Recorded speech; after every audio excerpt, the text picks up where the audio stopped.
하나님 말씀 함께 보도록 하겠습니다. 룻기입니다. 룻기 1장 6절부터 18절의 내용을 볼 텐데요. 오늘 우리가 봉독할 말씀은 11에서 14절까지만 읽겠습니다. 인생의 갈림길에서 이 선택에 대한 좀 주제를 가지고 오늘 함께 말씀 나누도록 하겠습니다. 룻기 1장 11절에서 14절 한 절씩 교독하겠습니다. 11절 제가 먼저 읽습니다. 나오미가 이르되 내 딸들아 돌아가라. 너희가 어찌 나와 함께 가려느냐? 내 체중에 너희의 남편 될 아들들이 아직 있느냐? 내 딸들아 되돌아가라. 나는 늙었으니 남편을 두지 못할지라. 가령 내가 소망이 있다고 말하든지 오늘 밤에 남편을 두어 아들들을 낳는다 하더라도 너희가 어찌 그들이 자라기를 기다리겠으며 어찌 남편 없이 지내겠다고 결심하겠느냐? 내 딸들아 그렇지 아니하리라. 여호와의 손이 나를 치셨으므로 나는 너희로 말미암아 더욱 마음이 아프도다 하매 함께 읽습니다. 그들이 소리를 높여 다시 울더니 오르바는 그의 시어머니에게 입 맞추되 룻은 그를 붓 쫓았더라. 아멘. 오늘은 이제 인생의 갈림길이 늘 있는데 선택에 대한 이야기입니다. 인디언 우화에 보면은 옥수수밭 해서 가장 큰 옥수수를 따오는 그런 우화가 있습니다. 예를 들어 한 100m 정도 되는 옥수수밭인데 입구에서 출구까지 되돌아가면 안 되고 그 길을 오면서 하나만 따야 돼요. 제일 크다고 생각하는 것. 우리가 다 예상할 수 있는 바대로 너무 먼저 딴 사람은 나중에 더 큰 옥수수를 발견하고 후회할 일이 생기겠죠. 아유 조금 더 늦게 딸 걸. 또 반대도 있습니다. 더 큰 옥수수를 따면서 내 눈에 이거 커 보이는데 지나가 보자. 앞에 더 큰 게 있을 거야. 그런데 이제 100m 출구 지점에 도달했는데 다 작은 것밖에 없을 때 후회하겠죠. 좀 미리 딸 걸. 인생의 선택이라는 게 이게 쉽지가 않아요. 너무 성급하게 선택하다가 나중에 더 좋은 게 있어서 후회하는 경우도 있고 너무 늦게 선택하다가 앞선 가장 좋은 것을 놓치는 후회가 올 수도 있습니다. 우리에게 완벽한 선택이라는 게 있을까요? 여러분 다 완벽하게 선택해서 이 자리까지 오셨습니까? 그거 거의 불가능한 일이죠. 왜냐하면 우리 삶에는 이게 변수가 많아요. 변수는 힘이 있습니다. 우리를 막 휘둘리는 힘이 있어요. 내 예상대로 돼야 되는데 그 예상에서 빗나갈 때 우리는 막 마음이 무너지는 경험을 합니다. 근데 우리의 삶에서 내 뜻대로 안 되는 변수가 너무나도 많죠. 우리는 완벽한 선택이 없다는 걸 너무 경험적으로 잘 압니다. 그러다 보니까 최선의 선택을 포기하고 차선이나 차차선을 선택하기 위하여 매우 현실적인 방법을 택하죠. 그런 게 이제 확률이나 통계입니다. 예를 들면 이 옥수수밭의 길이가 100m니까 20m씩 5구간으로 자르는 거예요. 그 20m 갈 동안은 안 따는 겁니다. 그리고 분포를 보는 거예요. 제일 작은 게 몇 센치였지? 제일 큰 게 몇 센치였지? 예를 들어 가장 작은 게 20cm였고 가장 큰 게 40cm였다 그러면 이 밭에는 한 40cm가 제일 크구나. 그리고 나서 20m 후부터는 앞으로 나타나는 것 중에 한 35cm 정도 되면 내 딸 거야. 왜냐면 40cm가 제일 크니까. 그거 못 딸 수 있잖아요. 차선이라도 따자. 근데 35cm가 없었어. 그럼 그 다음에 20m를 갈 때는 33cm. 그 다음 20m를 갈 때는 32cm 해서 어쨌든 30cm 금방 있는 걸 따는 거예요. 제일 큰 건 못 땄죠? 왜? 앞에서 40cm 봤잖아요. 우리는 최선의 선택이 어려우니까 이런 확률이나 통계적인 방법으로 20m 동안 분포를 조사하고 그 다음에 가장 합리적이고 현실적인 선택을 하는 것으로 살아가기 마련이죠. 차선이나 차차선도 어딥니까? 세상 사람들은 그렇게 확률이나 통계를 통하여서 분포를 조사해서 그래도 30cm 따면 너 참 현명하다라고 칭찬할지도 모르겠습니다. 그러나 우리가 신앙인으로서 차선이나 차차선만 선택하는 삶을 그냥 정상적으로 여기기만 한다면 문제가 발생하죠. 왜냐하면 하나님은 확률이나 통계 너머에 계시기 때문이죠. 성경에서 하나님은 최선을 주실 수 있는 놀라운 일을 행하시는 하나님으로 늘 우리에게 말씀하고 있기 때문입니다. 여러분 어떠세요? 요즘도 이렇게 선택해야 될 때 차선이나 차차선 선택하십니까? 아니면 하나님이 나에게 최선을 주실 걸 믿고 늘 하나님 좀 바라보십니까? 우리가 잘 아는 경영학 책, 짐 콜린스가 쓴 책이죠. 좋은 기업을 뛰어넘어서 위대한 기업으로. 영어로는 간단합니다. Good to Great이거든요. Good, 좋은 것에서 great한 걸로. 우리 신앙의 좀 방향이 이래야 됩니다. 그냥 좋은 게 좋고 이 정도면 괜찮아가 아니고 좀 하나님의 위대한 일을 꿈꿀 수 있는 신앙, 그런 선택을 향하여 나가기를 성경은 늘 우리에게 권면하고 있죠. 성경은 하나님이 위대한 일을 행하시는 분이라고 말하면서 아주 독특한 표현을 써요. 기이한 분이다. 지금 우리가 개역개정을 보고 있지만 이전에 개역 한글을 보면은 하나님은 신묘막측하시다 이런 표현을 씁니다. 시편 139편 14절 개역 한글입니다. 내가 주께 감사하옴은 나를 지으심이, 우리 인간을 보니까 신묘막측한 거예요. 또 주님이 행하시는 행사를 보니까, 행하시는 일을 보니까 기이한 거예요. 영어로 원더풀. 신묘막측이 뭡니까? 신기하고 오묘하고 측량할 수 없다 이런 뜻이잖아요. 그러니까 우리가 상상하는 통계나 확률 밖에 계시는 분이라는 얘기입니다. 특히 우리의 인체를 지금 의학적으로 과학적으로 너무 잘 밝혀지고 나서 보니까 이 말씀이 더 와닿아요. 제가 한 예를 한번 이렇게 인터넷상에서 찾아봤습니다. 인체가 얼마나 신기한지. 우리의 이 혈관이요, 모세혈관까지 길이를 다 재면 10만 킬로가 넘는 데입니다. 이게 지구 둘레의 2바퀴 반이래요. 그게 우리 몸에 있는데 피가 심장에서 나가서 다시 돌아올 때 1분도 채 안 걸려요. 여러분 10만 킬로를 1분 만에 올려면 얼마나 빨리 움직여야 되는 겁니까? 산술적으로 그렇다는 얘기죠. 뭐 이것뿐만입니까? 동물의 왕국 같은 거 보세요. 그 신비한 이 생물 체계가 얼마나 신비한지, 그 동물 하나, 식물 하나에 그 본능 안에 하나님 얼마나 기가 막히게 1분 1초도 틀리지 않도록 움직이도록 만들어 놓으셨는가. 늘 말씀드리듯이 우리 인생에 변수가 있을지라도 무한한 능력인 하나님을 만나게 되면 변수 더하기 무한대는 무한대거든요. 이 공식이 늘 우리 삶 가운데 적용이 되는 게 너무너무 중요한 것입니다. 이런 맥락에서 신앙인에게는 늘 두 가지의 선택이 있어요. 하나는 이 땅에 발을 딛고 살아가는 존재이기 때문에 매우 현실적이고 상식적인 선택을 할 수도 있고, 우리는 신앙인이기 때문에 위대하고 기이한 하나님을 믿는 믿음의 사람들이기 때문에 때로는 신앙적이고 비상식적인 게 아니고 초상식적인, 초월적인 선택을 해야 될 필요도 있습니다. 여러분 두 가지가 다 필요합니다. 두 가지가 다 필요해요. 이 땅에서 통용되는 문화나 이념이나 혹은 삶의 방식, 뭐 상식이죠. 이런 현실을 염두에 두고 살아가는 것도 너무너무 중요하죠. 예를 들어 여러분들이 믿음의 선택을 하고 초월적 선택을 한다고 나는 밥 안 먹어, 말씀만 먹을 거야. 살 수 있어요? 못 살죠. 사람이 떡으로만 살 것이 아니다. 하나님의 입에서 나오는 말씀으로 산다는 뜻이 너희가 먹는 밥 대신에 성경을 먹으라는 뜻이 아니잖아요. 역설적이게도 너희는 떡이 필요한 존재라는 얘기잖아요. 너희가 떡을 먹어야 살지만 그렇다고 해서 말씀의 떡을 먹지 않으면 육체적으로는 산 것 같아도 실제로는 죽은 거야. 그러므로 너희의 몸을 유지하기 위한 떡도 필요하지만 너희 영혼을 위한 말씀의 떡을 먹어야 돼. 그 얘긴 거지 우리가 먹는 밥을 대신해서 말씀만 먹으라는 뜻이 아니란 얘기죠. 우리는 현실에 기반한 선택을 해야 돼요. 지혜롭게 해야 됩니다. 그러나 지극히 현실적으로 상식적인 선택만 하고 산다면 결코 하나님만이 주실 수 있는 믿음에 의한 결과들을 경험할 수는 없다는 얘기예요. 제가 항상 레이어가 있다고 그래요. 층이 있다고요. 우리가 잘 살고 있는 것 같지만 사실은 그 잘 사는 삶을 뛰어넘는 삶이 존재합니다. 이 영역은 믿음의 영역으로 갈 때만 경험할 수 있다는 얘기예요. 이 좋은 예가 사도행전 21장입니다. 사도 바울이 예루살렘에 붙잡혀 가서 로마까지 복음 전하려 할 때 많은 사람들이 말리거든요. 말립니다. 가지 말라고. 왜 그런가? 근거가 있어요. 사도행전 21장 10절을 보세요. 여러 날 머물더니 아가보라는 한 선지자가 유대로부터 내려와서 우리에게 와서 바울의 띠를 가져다가 자기 수족을 잡아매고 말하기를 성령이 말씀하시되 예루살렘에서 유대인들이 이같이 이 띠 임자를 결박하여 이방인의 손에 넘겨주리라 하거늘. 선지자가 성령의 음성을 들은 거예요. 너 예루살렘 들어가면 붙잡혀. 사도 바울. 12절.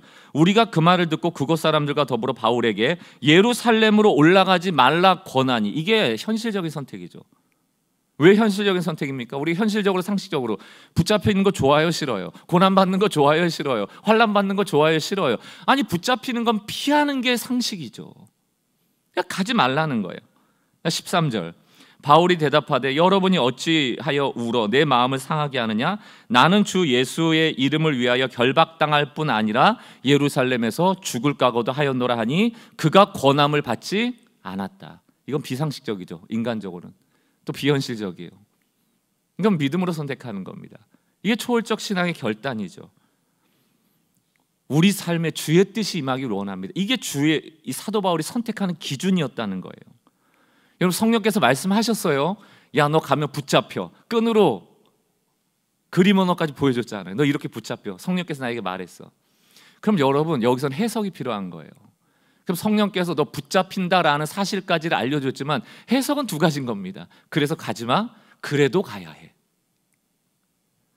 늘 어렵죠.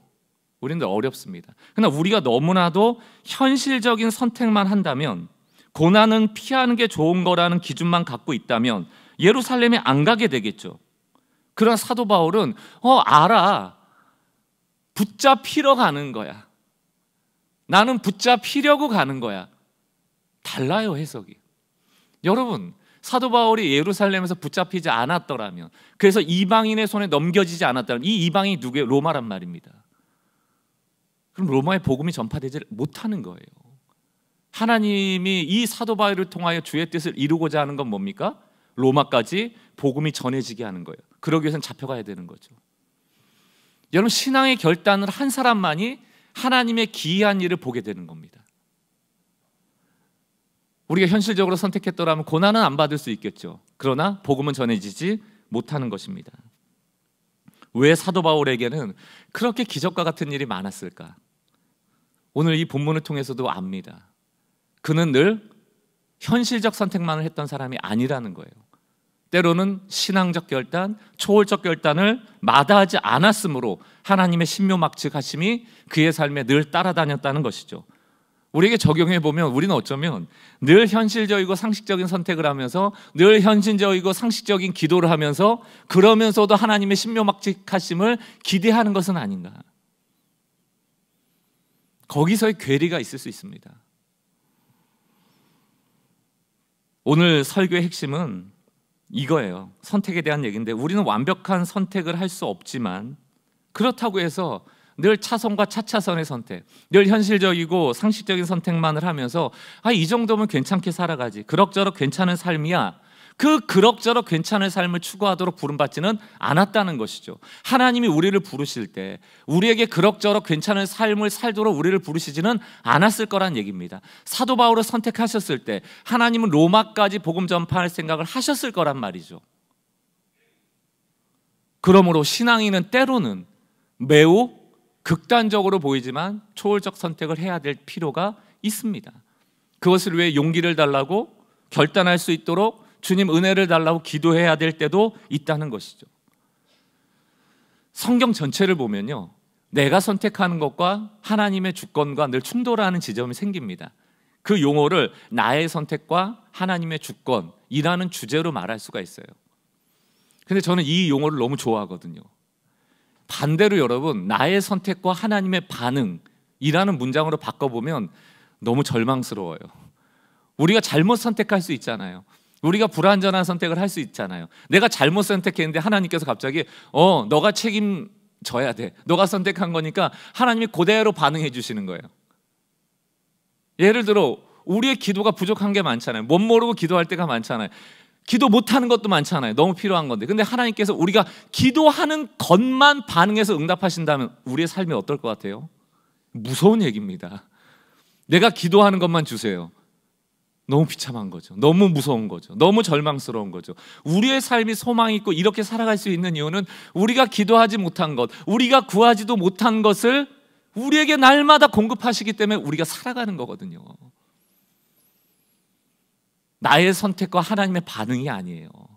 나의 선택과 하나님의 주권. 하나님의 주권이란 뜻이 뭡니까? 인간은 이 땅을 살아가는 동안 자신이 선택할 자유가 있어요. 자유의지도 있습니다. 그러나 모든 선택의 결과는 궁극적으로 하나님의 주권, 곧 그분의 섭리와 인도함 가운데 있음을 믿는 것. 그래서 여러분, 좀 실수할 수 있어도 늘 소망을 가지셔야 돼요. 우리의 그 실수한 선택도 하나님의 주권 안에 있어요. 때로는 이게 맞나? 사도 바울도 그랬을 것 아닐까 싶기도 해요. 잡혀가는 게 맞나? 끈에 묶여서 내가 감옥에 가서 혹시라도 로마에 못 가면 어떡하지? 라는 생각이 왜 없었겠습니까? 그럼에도 불구하고 주의 뜻이 내 삶 가운데 이루어질 것을 믿음으로 그 선택을 하는 거죠. 사랑하는 성도 여러분, 우리의 선택은 늘 하나님의 주권 아래 있습니다. 여러분들이 때로는 믿음을 가지고 신앙적인 선택을 할 때도 세상 사람들은 그거 위험한 거 아니야? 너무 비상식적인 거 아니야? 비현실적인 거 아니야? 라고 말할 수 있지만 그 선택이 하나님의 주권 아래 있는 것을 믿는다면 사도 바울과 같이 하나님, 이 선택을 통하여 저도 두렵지만 주의 뜻이 내 삶 가운데 이루어지길 원합니다 라고 믿음으로 그 위험을 감수할 때도 필요하다는 것이죠. 성경의 믿음의 사람들은 늘 이런 모험과 같은 선택을 하면서 믿음의 길을 걸어갔습니다. 히브리서 11장 7절과 8절만 대표적으로 보겠습니다. 믿음으로 노아가 방주 짓잖아요. 비도 안 오는데 무슨 배를 지어요? 홍수도 안 오는데 무슨 배를 짓습니까? 그것도 산에다가. 믿음으로 노아는 아직 보이지 않는 일에 경고하심을 받아 경외함으로 방주를 준비하여 그 집을 구원하였으니 이로 말미암아 세상을 정죄하고 믿음을 따르는 의의 상속자가 되었다. 노아를 얼마나 사람들이 욕했습니까? 비현실적이라고, 비상식적이라고. 이렇게 큰 배가 왜 필요해? 지금 잘 살고 있는데. 그러나 믿음의 사람들은 보이지 않는 일의 경고를 받아도 거기에 순종하는 거. 이게 믿음의 결단이죠. 이게 초월적 결단입니다. 그리고 그 홍수에서 살아나잖아요. 8절은 뭐라고 되어 있습니까? 믿음으로 아브라함은 부르심을 받았을 때 순종하여 장래 유업을 받을 땅에 나갈새 어떻게 나갔습니까? 갈 바를 알지 못하고. 우리는 한 발도 못 떼요. 왜 못 뗍니까? 주님께서 나에게 보여주시기까지, 혹은 내가 원하는 길로 하나님이 답을 주시기까지 못 듣죠. 그러니까 그 길이 하나님의 길이 아닌데. 그리고 나서는 하나님은 늘 응답을 안 해주셔, 늘 헷갈려. 그러니까 이제 내가 원하는 길로 가고 될 대로 되라, 이렇게 되는 것 아닙니까?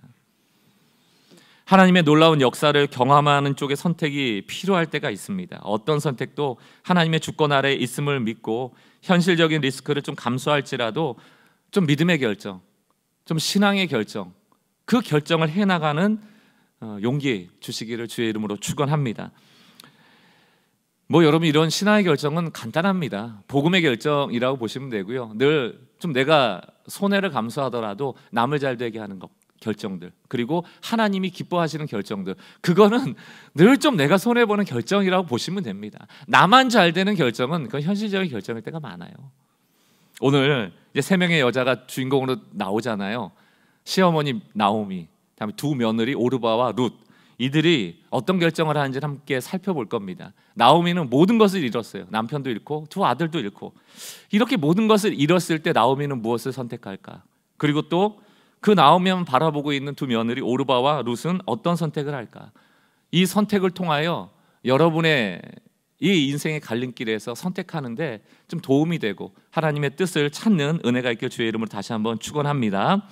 우리가 인생의 갈림길에서 뭔가를 선택할 때 전제가 있어요. 선택할 때 매우 중요한 전제가 뭐냐면, 하나님은 먼저 은혜를 주시고 우리에게 선택할 기회를 주시는 분이에요. 내가 선택하고 은혜가 따라온다는 이 공식 자꾸 깨야 됩니다, 여러분. 내가 하는 대로 반응하시는 하나님이 아니에요. 하나님 주권대로 우리를 이끄십니다. 하나님은 은혜를 먼저 주시고 우리에게 선택할 기회를 주세요.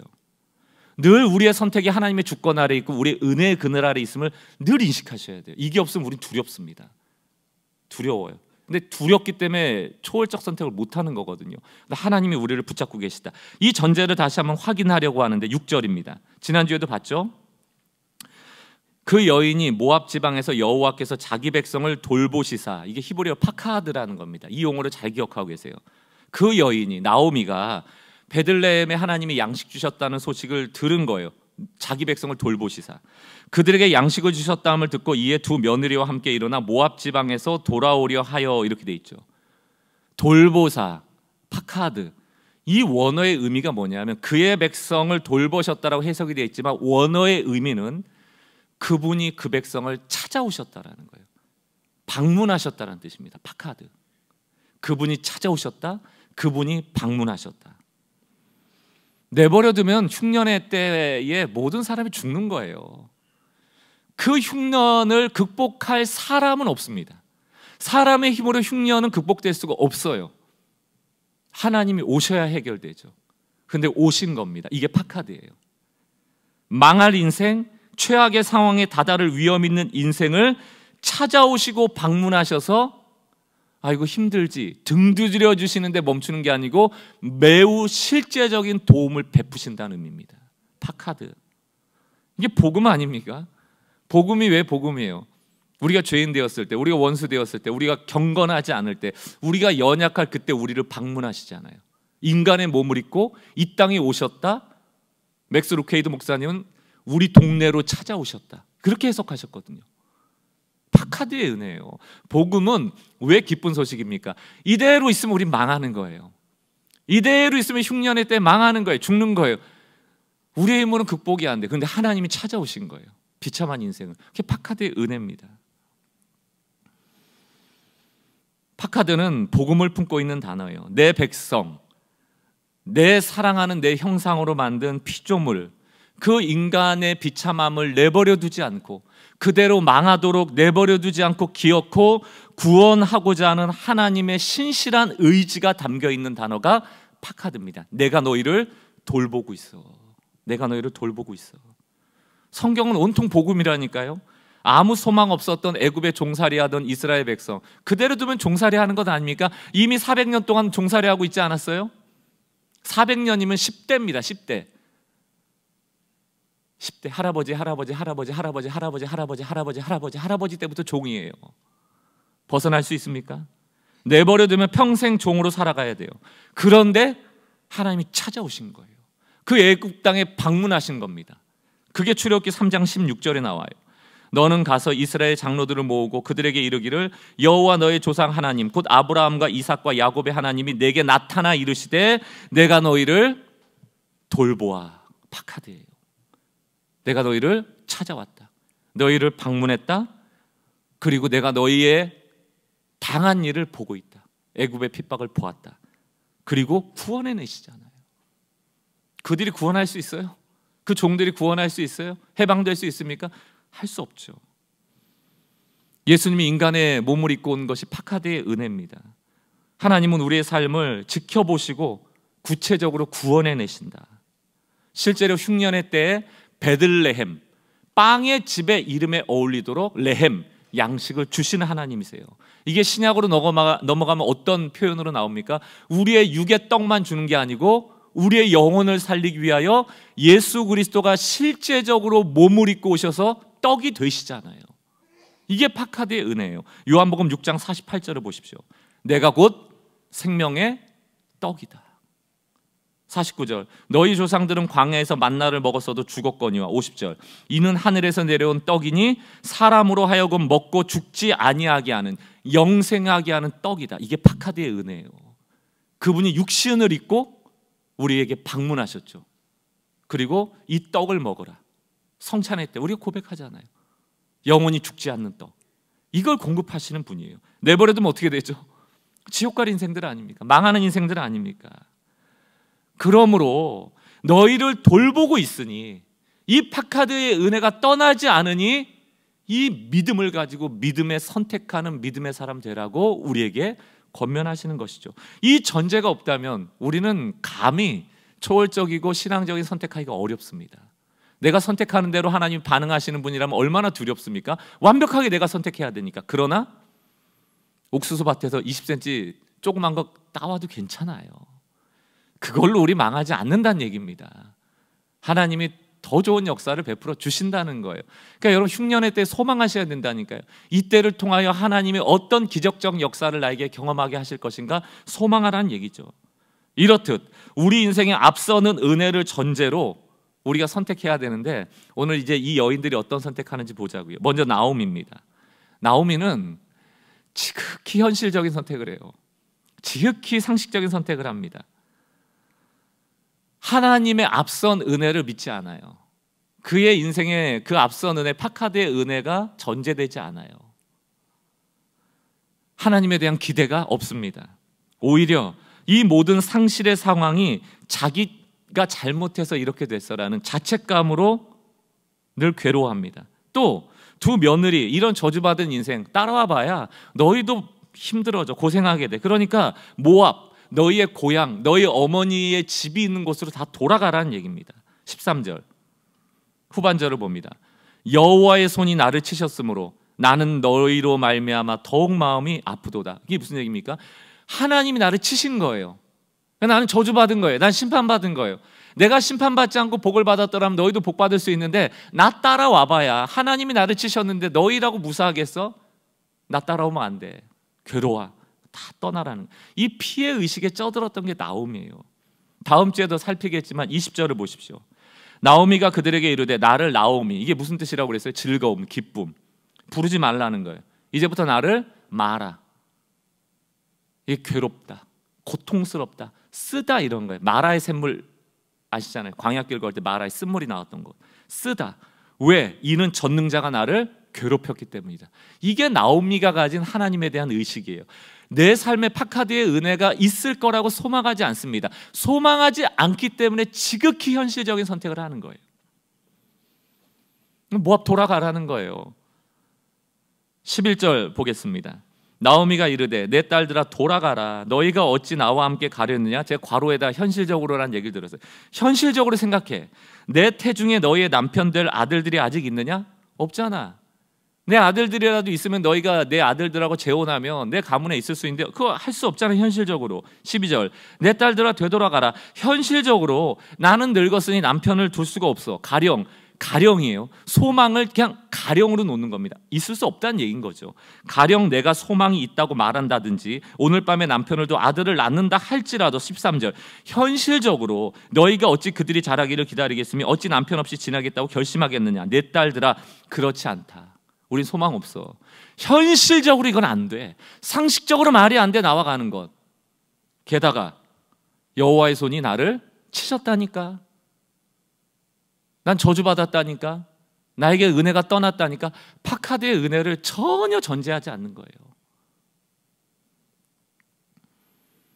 여러분, 가장 위험하지 않은 선택, 위험이 덜한 선택, 그거 하라는 겁니다. 이방 땅으로 가느니 차라리 고향 땅 가면 너 아는 사람들도 있고 하니까 재혼할 가능성이 있지 않겠니라고 권면하는 거예요. 상식적인 거 아닙니까? 그래서 두 번째, 첫째 며느리 오르바는 이 시어머니의 권면에 설득되죠. 그렇게 모압 땅으로 돌아갑니다. 저는 이 모압 땅으로 돌아간 오르바를 탓하고 싶지도 않고요. 잘못된 결정이다라고 확신해서 말하고 싶지도 않습니다. 우리도 이런 선택 너무 많이 하거든요. 현실적인 선택이죠. 생각해 보면은 선민 의식이 강한 유대 땅에 무슨 소망이 있겠으며 남편도 없는데 누가 보호해 주겠습니까? 아마 주변 사람들은 이 오르바의 선택을 보면서 뭐라고 했을까요? 너 진짜 현명하다. 너 지혜롭게 선택한 거야. 너 사리 판단 잘한 거야. 저 시어머니 따라가 봐야 무슨 소용이 있겠어. 너 모압 땅으로 가는 게 너 사는 길이야. 재혼할 기회가 있을 거야. 그러나 거기 가서 재혼할 기회를 얻어서 새 가정을 꾸릴 수는 있었을지 모르겠으나 이들이 놓치고 있는 것 하나가 있다. 파카드의 은혜는 떠난 거예요. 하나님으로부터 멀어지는 결정을 한 겁니다. 그게 룻기 1장 14절에 나와요. 잘 보세요. 그들이 소리를 높여 다시 울더니 자꾸 시어머니 가라 그러니까 이 며느리하고 시어머니 관계가 좋았습니다. 서로를 굉장히 사랑했던 관계예요. 울면서 오르바는 그 시어머니에게 입맞춤했다. 뭡니까? 빠이빠이 했다는, 굿바이 키스 했다는 거예요. 저 이제 떠나겠습니까? 그러나 룻은 그를 붙쫓았더라. 15절 나오미가 또 가로되 보라 내 동서는 오르바는 그 백성과 그 신에게로 돌아갔다. 이렇게 돼 있죠. 여러분, 민족을 바꾼다는 것은 신을 바꾼다는 얘기예요. 이 내용이 포함되어 있는 겁니다. 모압 땅에 가서 모압 신을 섬기며 살 수밖에 없는 환경 아닙니까? 우리 눈에는 상식적인 결정인 것처럼 보여도 때로는 우리는 차선과 차차선을 선택할 때 하나님을 넣지 않고 계산할 때가 많다니까요. 이것이 하나님을 떠날 수 있는 불신앙의 선택임을 모를 때가 많아요. 제법 괜찮은 선택이었어. 과연 오르바는 가서 어떻게 됐을까요? 성경에 나와 있지는 않습니다. 새 가정을 꾸려서 잘 살 수는 있겠죠. 그러나 하나님을 떠난 삶은 결코 행복한 삶은 될 수가 없어요. 저는 우리 새 가족들이 교회 올 때마다 늘 기도할 때 이런 기도를 합니다. 하나님, 하나님은 만남을 통하여 복을 주시는 분이라 믿습니다. 만남의 축복을 통해 우리가 이렇게 모인 거거든요. 우리가 스스로 선택한 것 같지만 하나님 만남을 통하여 축복하는 분이시거든요. 오르바에게 하나님께서 주시는 만남의 복이 있을 수는 없습니다. 하나님만이 가장 좋은 만남을 주실 수 있는 분이라는 것이죠. 여러분들이 하나님을 선택하는 이 선택에 늘 집중하셔야 되는 이유가 여기에 있어요. 룻을 봅시다. 룻은 어떤 선택을 하는가? 나오미를 끝까지 따라가겠다는 겁니다. 그러니까 세상 사람들 눈에는 이거 비상식적이고 비현실적인 일이죠. 나오미 전혀 소망이 없어 보이는데, 그러나 사람들의 눈에 비현실적으로 보이는 이 선택이 하나님 보셨을 때는 기쁜 선택이 된 거예요. 기쁜 선택이 된 거예요. 룻의 선택이 현명하지는 않아 보였을지라도 하나님 보시기에 좋은 선택인 겁니다. 룻기 1장 16절을 보십시오. 룻이 이르되 내게 어머니를 떠나며 어머니를 따르지 말고 돌아가라 강권하지 마옵소서. 어머니께서 가시는 곳에 나도 가고 어머니께서 머무시는 곳에서 나도 머물겠나이다. 어머니의 백성이 나의 백성이 되고 어머니의 하나님이 나의 하나님이십니다. 이게 위대한 고백이에요. 신을 선택하는 거예요. 나라를 선택할 때 내가 재혼할 수 있을까 없을까, 나의 삶이 편안할까 편안하지 않을까를 본 것이 아니고 룻은 여기에 하나님을 넣고 계산하는 겁니다. 나는 하나님의 백성임을 고백하는 거죠. 이런 신앙의 선택에 하나님이 만남의 복을 주시잖아요. 우리가 이제 앞으로 계속 볼 본문에서 룻이 누구를 만납니까? 그 베들레헴 땅의 가장 유력한 친족 보아스를 만나는 거예요. 이 복을 주시는 거예요.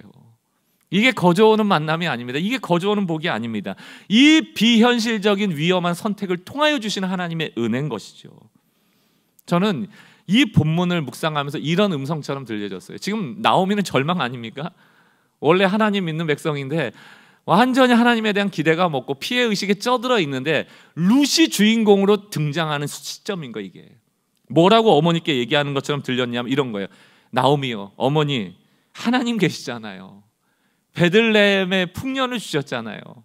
우리에게 파카드의 은혜가 있잖아요. 하나님만이 우리의 소망이 되시잖아요. 하나님께서 우리에게 살 길을 주실 것입니다. 그래서 저는 기꺼이 어머니의 하나님을 나의 하나님으로 바라보며 어머니와 함께 그 땅으로 가려는 선택을 하려 합니다. 어머니, 과거를 잊으세요. 절망에서 나오세요. 하나님이 바로 이때를 위하여 우리를 베들레헴으로 돌려보내시려 그 땅에 풍년의 때를 주신 것 아니겠습니까? 라는 고백처럼 들려졌어요. 나오미는 상실감과 절망감에 피해의식으로 가득했다면 이제 룻이 이 가정을 이끄는 주도권을 갖는 영적 가장이 되는 순간입니다. 룻은 나오미만 본 게 아니에요. 하나님을 본 겁니다. 룻기 1장 14절 다시 보죠. 그들이 두 며느리가 소리를 높여 울더니 오르바는 그 시모에게 입맞추되 룻은 그를 붓조찼다. 이 붓조찼다를 어떤 목사님이 포스트잇하고 우표를 가지고 설명을 하시더라고요. 우리 인류가 발명한 발명품 중에 이 포스트잇도 있다 하더라고요. 붙였다 뗐다 얼마나 쉬워요. 이 현실적인 신앙이에요. 필요하면 붙였다가 필요 없으면 뗐다가. 우표는 어떻습니까? 우표 뒷면에 약간 접착 기능 있죠. 물을 묻히던 침을 묻히던 딱 붙이면 어떻게 돼요? 못 돼요. 못 됩니다. 찢어지는 한이었어도 못 돼요. 이게 붓조찼더라. 우표신앙. 우표신앙. 룻의 선택은요, 배수의 진을 치는 거예요. 배수의 진을 치는 게 뭡니까? 배수. 물을 뒤로 두고 진을 치는 겁니다. 그게 무슨 얘기입니까? 뒤로 안 가겠다는 얘기예요. 앞에 적군을 향하여 일사각오를 가지고 싸우겠다는 얘기예요. 룻의 신앙은 배수의 진을 치는 신앙입니다.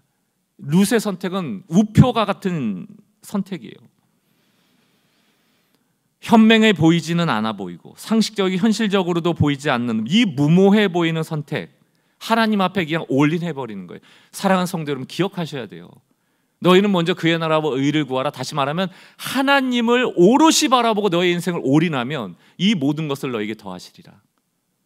하나님이 하나님께 올인하는 인생에게 하나님이 헌신하십니다. 이게 영적인 원리예요. 제법 괜찮은 인생에 만족하시겠다면 이 레이어에서 사는 것도 뭐 나쁘지 않은 선택이라고, 현명한 선택이라고 말할 수 있겠지만, 그럼 왜 우리가 신앙생활 합니까? 요 영역에서 좀 더 부유해지려고 우린 넘어가려고 신앙생활 하는 거예요. 하나님 경험하려고 신앙생활 하도록 우리를 부르신 것입니다. 사랑하는 성도 여러분, good to great, 조금 차선과 차차선에 머물지 말고 하나님의 기이한 일을 경험하는 성도들 되실 수 있게 주의 이름으로 다시 한번 축원을 드립니다.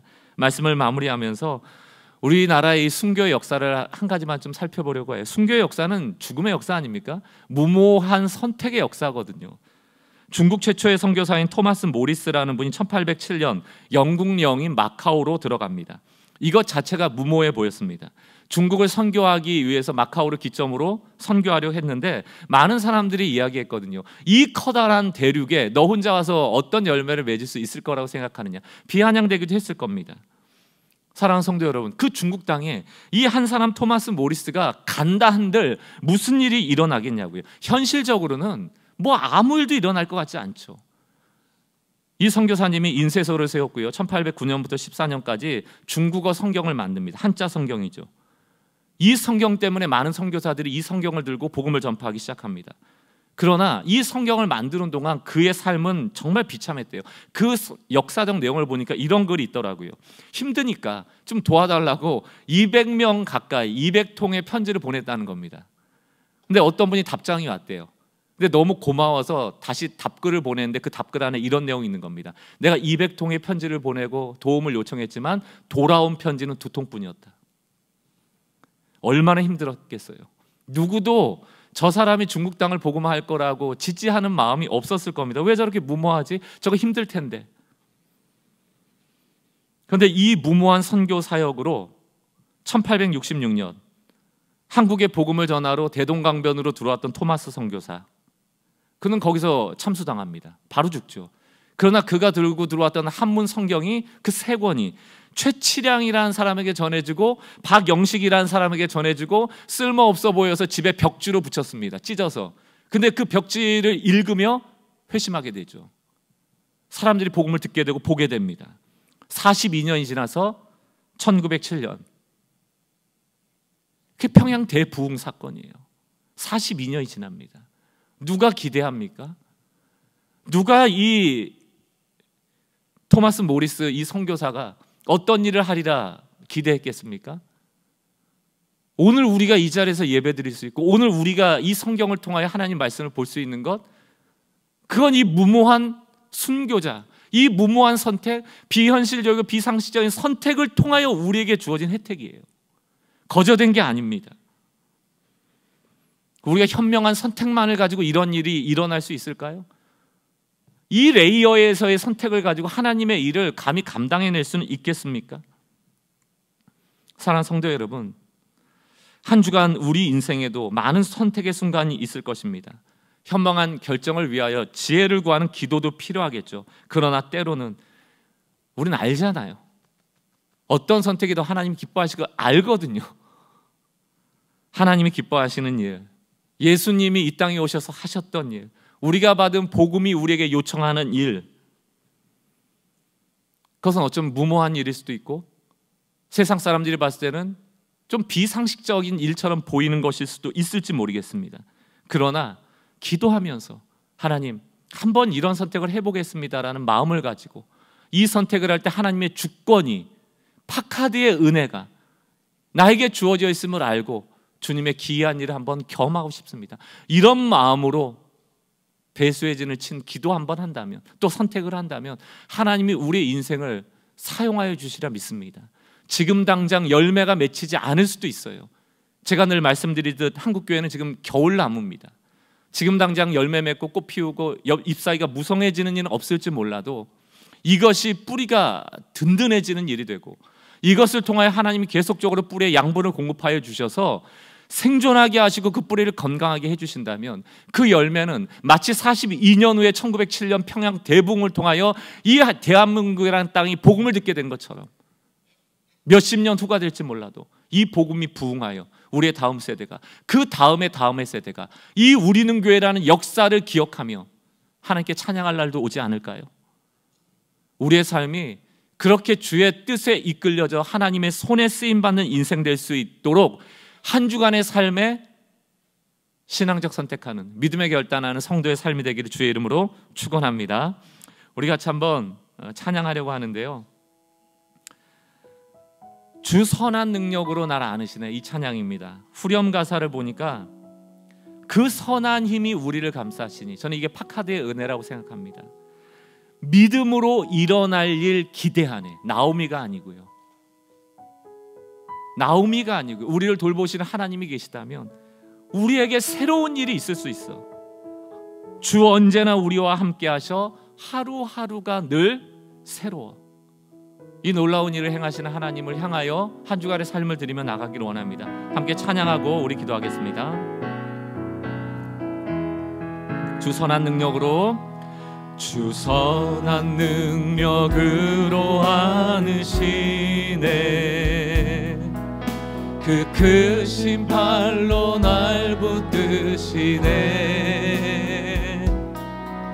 절망 속에도 아멘. 사랑하는 주님, 사랑하는 주 얼굴 그 선한 힘이 우리에게 있습니다.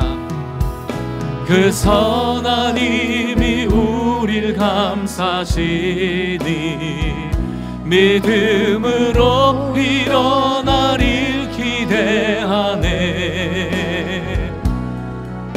주 언제나 우리와 함께 계셔. 아멘. 하루 또 하루가 날 새로워. 이전의 괴로운 날, 이전의 괴로움 날 애워싸고 고난의 길을 걷는다 해도 주님께 모두 맡긴 우리 영혼, 끝내 승리의 날을 맞으리. 그 선한 힘에, 그 선한 힘이 우릴 감싸시니 믿음으로 일어나릴 기대하네. 파카드의 은혜, 주 언제나 우리와 함께 계셔. 하루하루 하루 또 하루가 늘 새로워. 주님이 마신 고난의 잔, 주님이 마신 고난의 쓴 잔을 우리도 감사하며 받으리. 주님의 나은 고난 채워하며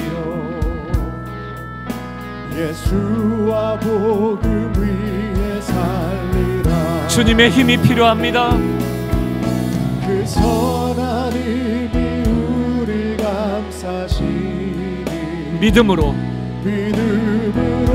일어나릴 기대하네. 주 함께 계십니다. 주 언제나 우리와 함께 계셔. 절망에서 소망으로 하루 또 하루가 다시 한번 선포합니다. 그 선한 힘이 우리를 감싸시니 그 선한 힘이 우리 감싸시니 믿음으로 일어나릴 기대하네. 주 언제나 우리와 함께 계셔. 하루 또 하루가 늘 새로워. 주신 말씀 가지고 같이 기도하겠습니다. 당장을 보고, 당장 현실, 당장 상식을 보고 따질 게 아니고 42년 후에 평양 대붕을 일으키는 그 씨앗이 되었던 그 선교사님의 희생을 바라보며 우리도 당장 일어날 일이 아니고 이 성령의 열매들을 통하여 하나님의 뜻이 이루어지는 인생 되기를 원합니다. 떡으로만 살 것이 아니오니 주의 말씀을 듣게 하여 주시고 이 땅의 것 주님 공급하여 주시고 우리가 믿음으로 살아갈 수 있는 파카드의 은혜도 허락하여 주옵소서. 절망의 때라도 소망 갖게 하여 주시고 흉년의 때라도 풍년을 바라볼 수 있는 기대감을 가지고 사는 인생 되게 해달라고 기도하시고, 나오미와 같이 피해의식으로 여호와의 손이 나를 비참하게 하셨다는 상처의식이 있는 분들 아니에요. 여러분, 하나님은 지금도 돌보고 계십니다. 그 선하나님이 우리를 감싸고 계시고 주 우리와 함께하고 계시오니 우리를 새롭게 할 일을 기대하며 나가는 회복의 역사를 구하며 나갑시다. 오늘 주신 말씀 가지고 다시 한번 소망의 기도로 주님 앞에 나가기를 원합니다.